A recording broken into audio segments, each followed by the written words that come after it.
तो आओ दोस्तों, हम पढ़ते हैं, एनालिसिस करते हैं, अध्ययन करते हैं एंटन चेखव की कहानी 3 साल, 3 इयर्स, जो कि पब्लिश हुई थी 1895 में, 1895 में। मैं सिमरदीप सिंह कनाडा में रहता हूँ। और ये कहानी जब मैं आईआईटी में पढ़ता था तब मैंने ना चेखव की सारी कहानियाँ पढ़ी थी। और इस कहानी और दूसरी कहानियाँ भी जिसके बारे में हम फ्यूचर में, भविष्य में बातें करेंगे, ये उस समय ना मेरे दिल को छू गई थी। चेखव की सारी कहानियाँ, सिर्फ अकेली यही नहीं। तो इसका ना एक्चुअल में इस कहानी की खासियत ये है कि जो इसका लास्ट पैराग्राफ है ना, जहाँ पे ये कहानी कहानी कह लो चाहे छोटा नावल कह लो, 125-30 पेजों की ये कहानी या नावल है। लेकिन कहानी संग्रह में ये है, और मतलब अलग से नावल के रूप में नहीं पब्लिश हुई। तो ये कहानी संग्रह का ही पार्ट थी, जो चेखव का कहानी संग्रह उस टाइम में पब्लिश हुआ था। तो 125-30 पेज मीन्स के नावल से छोटी है, लेकिन एक आम कहानी से काफ़ी लंबी है। तो आगे चल के देखेंगे जो इसका लास्ट जो पार्ट है ना, जहाँ पे ये कहानी ख़त्म होती है, इतनी मेरे दिल को उस समय छू गई ना। मेरी उम्र उस समय 20 साल की होगी, और मैंने देखा कि कमाल की बात है कि अब मैं सरप्राइज़ जो है ना रखना चाहता हूँ। मतलब मैं जो एंडिंग ना गिव अवे नहीं करना चाहता, लेकिन कमाल की एंडिंग थी। बरसों तक मेरे जहन में रही, दहाकों तक। और आज मैं उसी एंडिंग की वजह से इस कहानी को जब मैंने दोबारा पढ़ना शुरू किया काफ़ी सालों के बाद, तो मुझे लगा कि अपने चैनल पे, कॉस्मिक वाणी पे इसकी एक सीरीज़ बनानी चाहिए, जिसमें मैं कहानी को जहाँ जहाँ मुझे लगेगा यहाँ वहाँ कहीं कहीं हिंदी में ट्रांसलेट करूँगा। मैं हिंदी का एक्सपर्ट तो नहीं हूँ। मैं पंजाबी में लिखता हूँ और कभी कभी अंग्रेज़ी में भी लिख लेता हूँ। मैंने नावल बाबा लिखा है, जो कि अंग्रेज़ी और पंजाबी दोनों में लिखा है। तो हिंदी में मेरी जो फर्स्ट लैंग्वेज है वो तो पंजाबी है। अंग्रेज़ी मैंने कनाडा में आके ही बोलनी लिखनी शुरू की है। मतलब ऑल्दो के आईआईटी में मैं, मतलब हमारी, लेकिन जो स्टडी एजुकेशन तो इंग्लिश में थी, लेकिन जो मेन इंग्लिश मैंने राइटिंग की फॉर्म में प्रैक्टिस की है वो कनाडा में आके ही की है। तो मेरी मेन लैंग्वेज जो है ना वो पंजाबी है। हिंदी से मुझे लगाव है। मैंने काफ़ी हिंदी साहित्य पढ़ा भी है।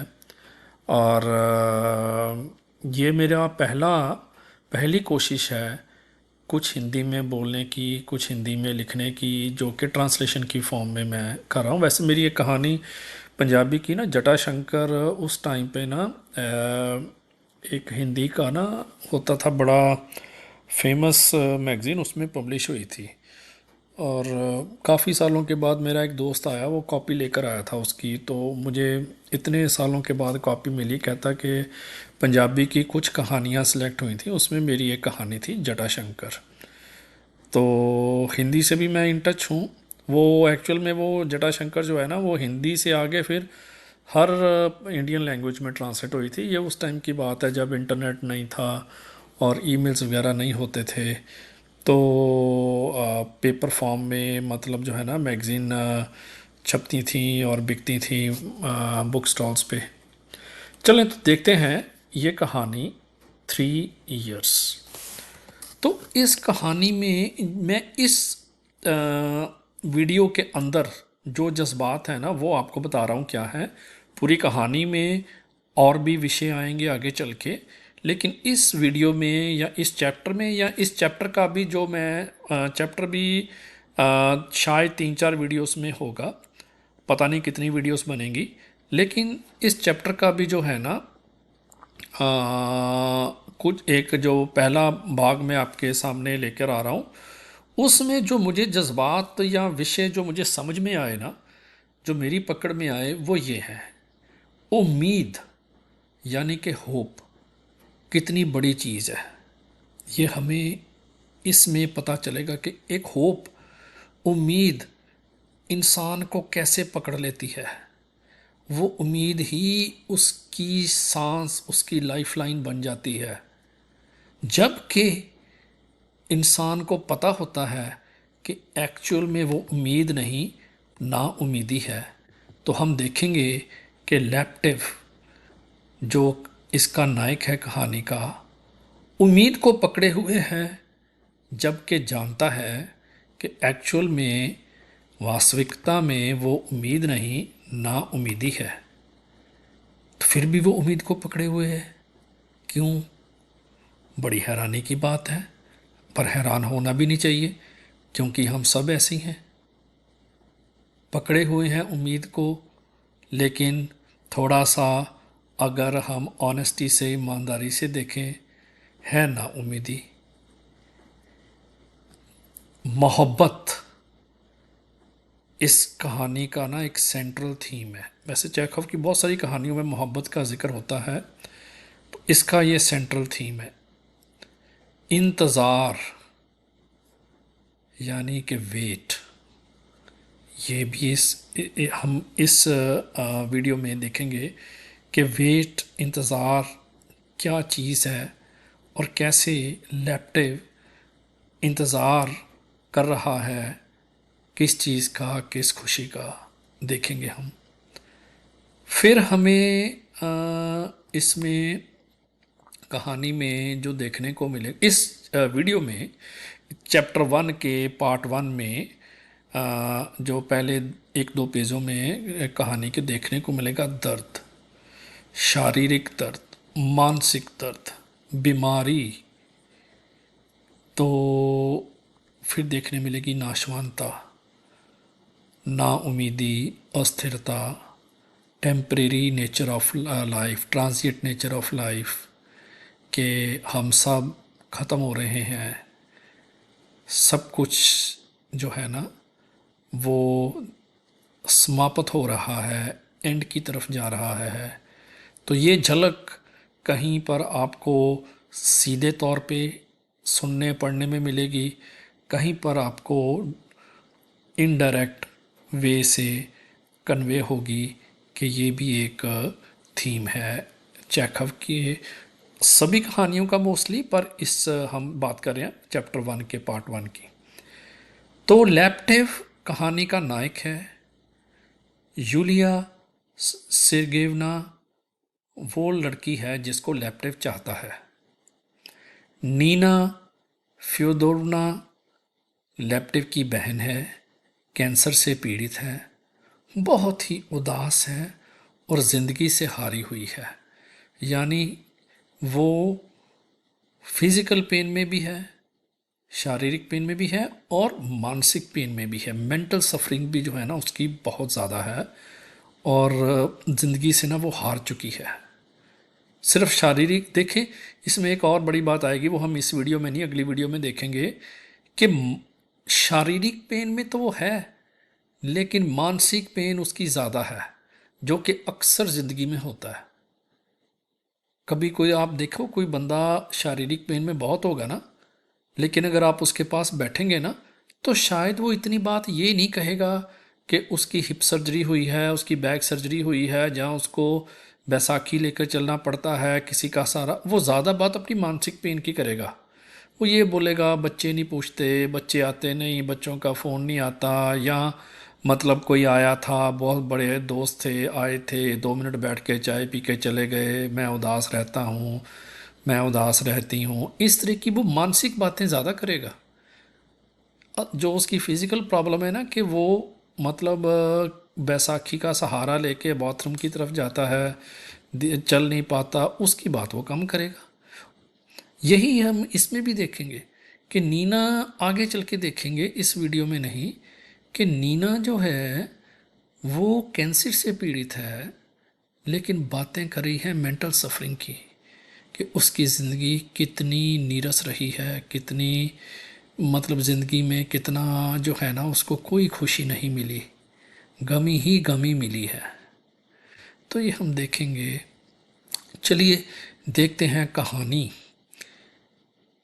तो क्या है कहानी, कहाँ पे शुरू होती है। अंधेरा हो चुका था, घरों की बत्तियां जगमगाने लगी थीं। धुंधला चांद गली के उस तरफ दिखाई पड़ने लगा था। लैप्टिव गेट के पास एक बेंच पर बैठा चर्च की शाम की प्रक्रिया के ख़त्म होने का इंतज़ार कर रहा था। तो ये जो कर है ना, ये मुझे ठीक करना पड़ेगा।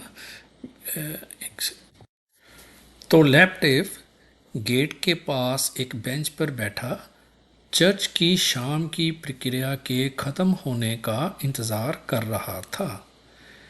वह सोच रहा था कि यूलिया चर्च से फारिग होकर यहाँ से गुजरेगी और तब वह उससे बात करेगा।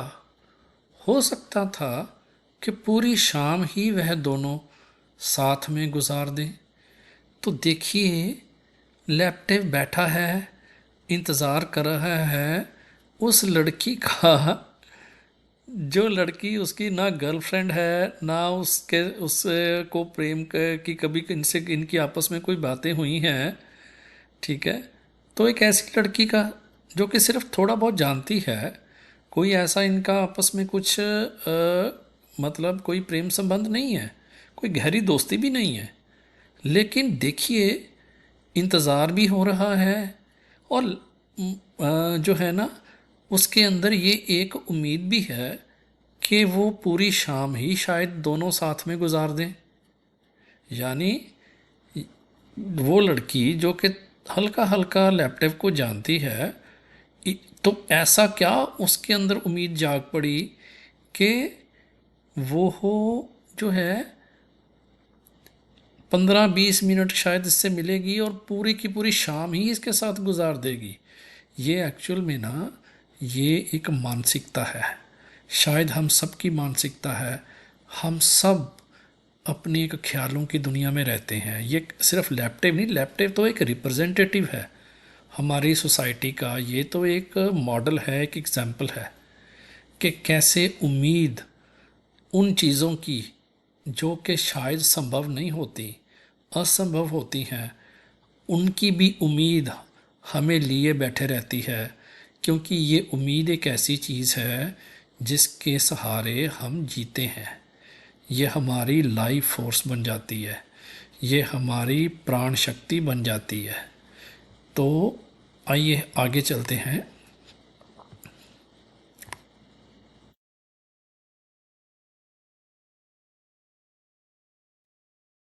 तो उसे बैठे इंतज़ार करते 1.5 घंटा हो चुका था और इस सारे समय में उसका दिमाग मास्को में घूमता रहा।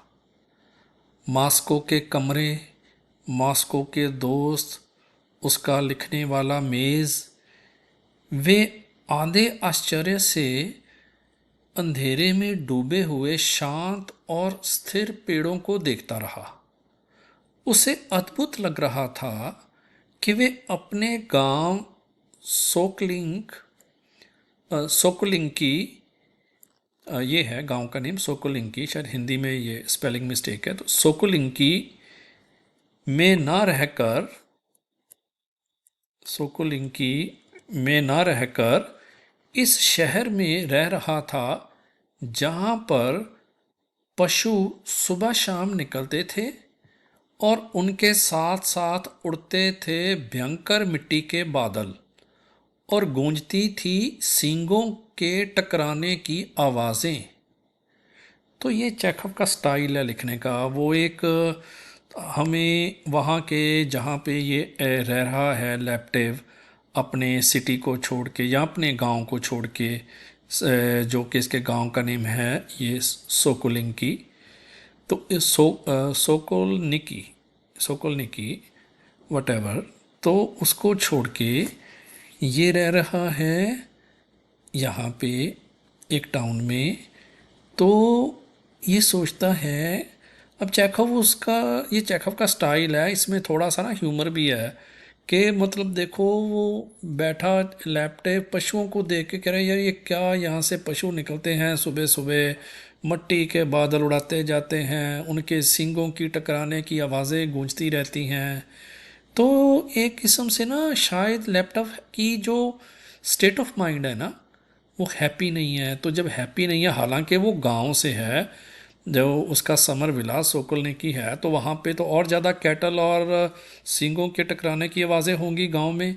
ये तो फिर भी शहर है, लेकिन उसको ना वो जैसे अनहैप्पी स्टेट ऑफ माइंड होता है ना, तो उस अनहैप्पी स्टेट ऑफ माइंड में जैसे कुछ अच्छा अच्छा सा नहीं लगता। तो शायद उसका अनहैप्पी स्टेट ऑफ माइंड जो चेखव है ना, इस तरीके से थोड़ा सा इसको, इसमें थोड़ा सा ह्यूमर भी है। जिस तरीके से ये सेंटेंस का स्ट्रक्चर है ना कि पशु सुबह शाम निकलते हैं, भयंकर बादल मिट्टी के उड़ते हैं और सींगों के टकराने की आवाज़ें गूंजती हैं, तो एक स्टाइल है मतलब ये राइटिंग का ना। तो पढ़ने में जैसे ना रोचकता आती है, बड़ा रोचक स्टाइल है ये। आइए देखते आगे क्या है। तो चर्च की सर्विस ख़त्म हो जाती है, लोग बाहर आने लगते हैं। तो लैपटॉप देखता है, वो ढूंढता है उस लड़की को। तो तो जब वो देखता है ना, तो यूलिया जब बाहर आती है ना, तो दूसरी लेडीज़ के साथ होती है। तो हैरानी की बात यहाँ पे ये देखो कि लैपटॉप को ये देखकर भी जेलसी हो रही है कि वो लेडीज़ से बातें किए जा रही है, बातें किए जा रही है, किसी आदमी से बात नहीं कर रही। लेकिन लैपटॉप इस लड़की को लेके कितना पोजेसिव है। ये लड़की जो कि इसकी गर्लफ्रेंड भी नहीं है, इसकी अच्छी दोस्त भी नहीं है, ठीक है। ऑफुल, ऑफुल, जैसे ना उसके अंदर एक दर्द उठ रहा है, दर्द के गुब्बारे उसके अंदर उठ रहे हैं, उसको जेलसी से वो मरा जा रहा है। तो ये ऐसे बोला है ऑफुल ऑफुल, है ना। तो अच्छा, तो फिर वो जो यूलिया है, तो वो अपनी जो उसकी लेडी फ्रेंड्स होती हैं उसको गुड बाय बोलती है, तो लैपटॉप की तरफ देखती है। तो लैपटॉप, अब लैपटॉप क्या कहता है कि मैं तुम्हारी तरफ ही आ रहा था। तो आई एम कमिंग, अच्छा तुम्हारी तरफ मीन्स कि उनके घर की तरफ जा रहा था। लैपटॉप ऐसे कुछ बहाना सा बनाता है। तो कहता है मैं तुम्हारे फादर से मिलने आ रहा था, तो क्या तुम्हारे पिता घर पे हैं? शायद होंगे। तो अभी क्लब के जाने का तो उनका टाइम नहीं हुआ, इट्स टू अर्ली, तो शायद घर पर ही होंगे। अच्छा, ये बातचीत उनकी हुई एक दो, यानी आपस में कुछ गुफ्तगू हुई हल्की सी। तो अब चेखव क्या करता है कि देखिए इस कहानी, जब मैं कोई भी कहानी जब पढ़ता हूँ ना, तो मैं राइटर को भी जो है ना साथ में पढ़ता हूँ। मतलब ये कैरेक्टर्स तो हम देख ही रहे हैं कि कैरेक्टर्स क्या क्या, लैपटॉप क्या कर रहा है, यूलिया क्या करी, पर एक्चुअल में क्या चीज़ इन सब के पीछे चल रही है, चेखव का माइंड, चेखव का एनालिसिस। तो मेरे लिए जो सबसे इंटरेस्टिंग पार्ट होता है ना, वो राइटर का माइंड होता है। तो राइटर का पर्सपेक्टिव, क्या क्या उसका पर्सपेक्टिव है जो कि हमें इन पात्रों के ज़रिए देखने को मिलता है। तो मिलता है राइटर का पर्सपेक्टिव ज़िंदगी के प्रति, लोगों के प्रति। तो वो अच्छा देखिए कि अब लैपटॉप का जैसे स्टेट ऑफ माइंड जो है ना, वो अब राइटर बताता है उसके इर्द गिर्द क्या चीज़ें हैं। तो गार्डन्स हैं वहाँ पे, लाइम ट्रीज़ हैं। तो मून लाइट में इन ट्रीज़ की जो है ना शैडो नज़र आ रही है हमें। तो सब तरफ अंधेरा हो गया है, देखो पूरा अंधेरा छा गया है। तो वुमेन की साउंड्स आ रही हैं, आपस में हल्की हल्की विस्परिंग की साउंड्स आ रही हैं, कुछ हंसने की आवाज़ें आ रही हैं, कोई म्यूज़िकल इंस्ट्रूमेंट चल रहा है। तो लाइम फ्लावर्स की जो खुशबू है वो आ रही है। तो जो है, जो चारा होता है, तूड़ी होती है जो, उसकी खुशबू आ रही है। तो ये खुशबू और ये जो अपना गुफ्तगू करने की जो आवाज़ें आ रही हैं, ये सब देखकर लैपटॉप जो है ना वो ओवरवेम हो गया है, यानी उसके अंदर जज्बात उमड़ आए हैं। कमाल की बात है।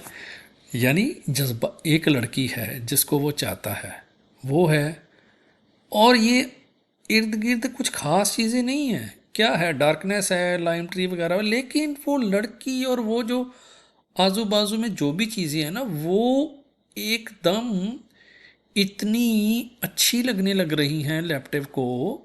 ये चेकअप का स्टाइल है ये कन्वे करने का, कि उसके अंदर ना एकदम जो है ना ऐसी फ्रेगरेंस आती है उसे, और उसके अंदर ना एक जज्बात उमड़ आते हैं। उसका मन करता है कि यूलिया को अपनी बाहों में ले ले, उसको चूमे, उसके हाथ को, उसके चेहरे को, उसके कंधे को, और रो पड़े, burst into sobs, to burst into sobs, to fall at her feet, उसके कदमों पे गिर पड़े और उसे बताए कि वो कितनी देर से उसका इंतज़ार कर रहा है। तो ये है चेखव के जज्बात दिखाने का एक स्टाइल है चेखव का। तो आगे क्या है, यूलिया के इर्द गिर्द एक हल्की सी सुगंध मंडरा रही थी, जो लैपटॉप को उस समय की याद दिला रही थी जब वे खुद भगवान में विश्वास करता था। अब देखिए चेखव के जो कहानियाँ ना, इसमें भगवान क्या है, मौत के बाद क्या है, समय, इनफाइनाइट टाइम, अनंत काल का समय क्या है, एग्जिस्टेंशियल जो क्वेश्चंस हैं ना, ये लैपटॉप की कहानियों में आपको बार बार मिलेंगे।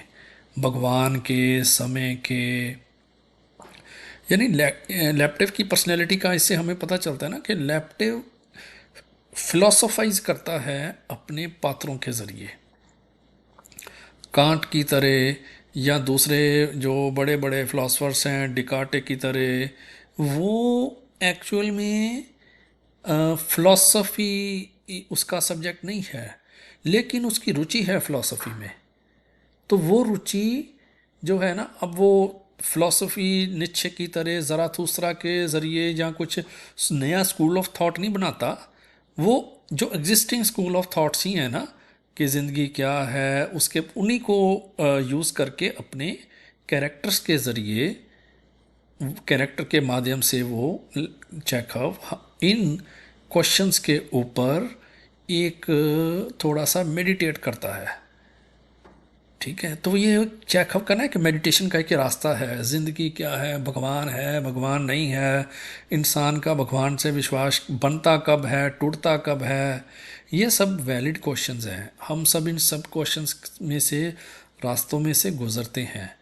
कब भगवान है, भगवान नहीं है, कल तक हम भगवान को मानते थे, मंदिरों में, मस्जिदों में, गुरुद्वारों में, सब जगह हम माथा टेकते थे, आज हमारी ज़िंदगी में भगवान नहीं है, नहीं मानते, क्या वजह है। तो आप देखें तो ये चेखव मेडिटेशन कर रहा है। अब जब वो ये सेंटेंस लिख रहा है ना, तो मैं आपको गारंटी से बता सकता हूँ कि Chekhov is actually meditating on this. तो लैपटॉप तो उस चेखव का एक ज़रिया है इसके ऊपर मेडिटेशन करने का। तो देखिए चेखव क्या मेडिटेट कर रहा है, तो कहता है कि वो सेंट, वो यूलिया की वो सेंट उस समय की याद दिलाती है जब लैपटॉप खुद भगवान में विश्वास करता था, चर्च जाता था और सच्चे प्यार के सपने देखता था। अब जबकि ये लड़की लैपटॉप से प्यार नहीं करती थी, अब देखो पता चल गया, मतलब अब लैपटॉप को मालूम है कि ये लड़की प्यार नहीं करती। यानी ऐसा नहीं है कि भाई इसके अंदर कोई गलत फहमी है कि लड़की प्यार करती है। अब ये चेकअप लिख रहा है कि लैपटॉप को मालूम है लड़की प्यार नहीं करती। ठीक है, तो फिर भी देखो वो कैसे बैठा है वहाँ पे उम्मीद लेके, सपने सजा के। तो अब जबकि ये लड़की लैपटॉप को प्यार नहीं करती, तो लैपटॉप को लगने लगा कि खुशी की उम्मीद और खुशी का सपना हमेशा के लिए उसका साथ छोड़ गए हैं। देखें कैसे उम्मीद थी, 1.5 घंटे की इंतज़ार के बाद 5 मिनट की मुलाकात हुई उम्मीद नाउमीदी में बदल गई। हमने स्टार्टिंग में देखा था ना, उम्मीद लिए बैठा था चेखव, अभी क्या हुआ इन दोनों में? कुछ भी नहीं हुआ। अपने ही उसके थॉट्स हैं, अपने ही उसके विचार हैं। वही, उसने तो कुछ बुरा नहीं बोला यूलिया ने कि तुम क्या कर रहे हो यहाँ पे, भाग जाओ, ये मेरा क्या, तुम मेरे पीछे क्या लगे, कुछ भी नहीं बोला उसने।